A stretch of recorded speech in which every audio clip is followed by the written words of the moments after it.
game. Each year, the gaming industry gathers together for the biggest event on the calendar. It's big, it's noisy, and it's crowded. It's E3.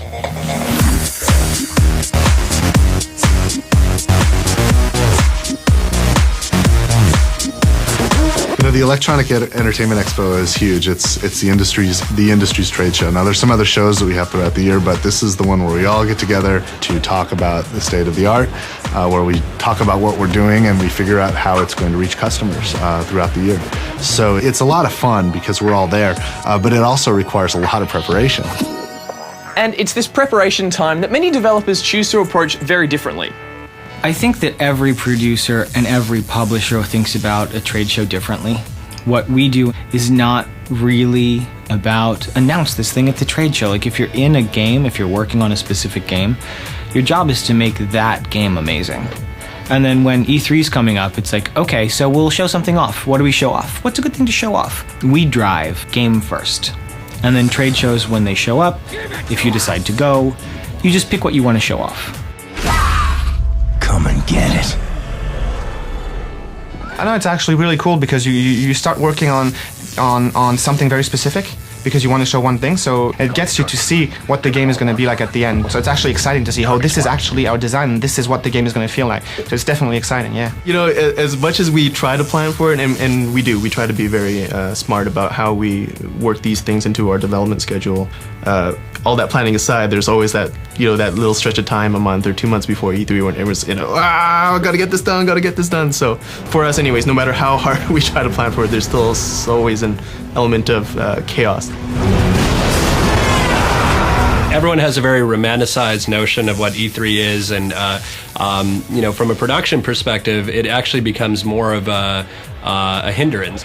So doing an E3, you know, really screws you up because all of a sudden you're trying to push towards final. Depending on where your product is in development, it can be a real big headache.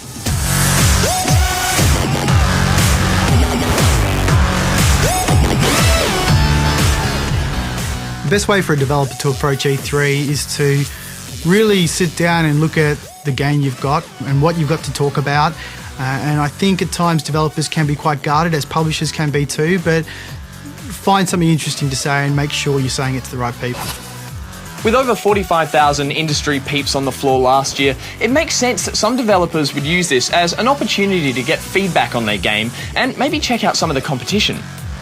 Every time that you present what you're working on to any kind of audience, there's an opportunity to learn something about how the audience is reacting to it. You've exposed your art to an audience, you have an opportunity to understand what that audience takes from it.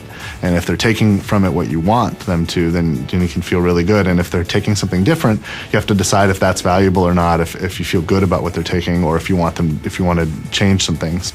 Did you think I was gone forever? You can't rethink your entire design on some feedback. Now, if you take, for instance, the E3 2010, we weren't really happy with what we had provided. It was good, but it wasn't as good as we wanted it to be. And we got some feedback that it was basically the same as ours. And so, yeah, that prompted us to rethink the whole game. So E3 is an opportunity to get, feedback from consumers, and that's a huge boon for game development. But it's also an opportunity to see what everybody else is doing. And as a game geek, there's a lot to be said for that, and actually being able to see some cool stuff that's going on in the industry. And that definitely reflects back into everybody's products. I think that you're kind of silly if you can't look beyond the only projects that you're working on at a particular point in time.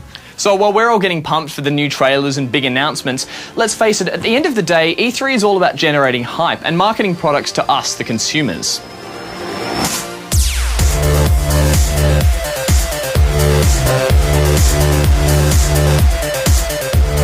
I think we've seen the way video games are marketed change dramatically in the last couple of years.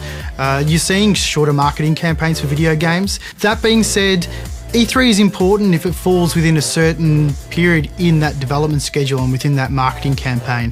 For the big AAA games, it's huge to them, and it's also an opportunity for third-party titles to put a line in the sand and say, you should probably come and support my game, and they're able to secure some financial support from the first parties like Sony and Microsoft and Nintendo.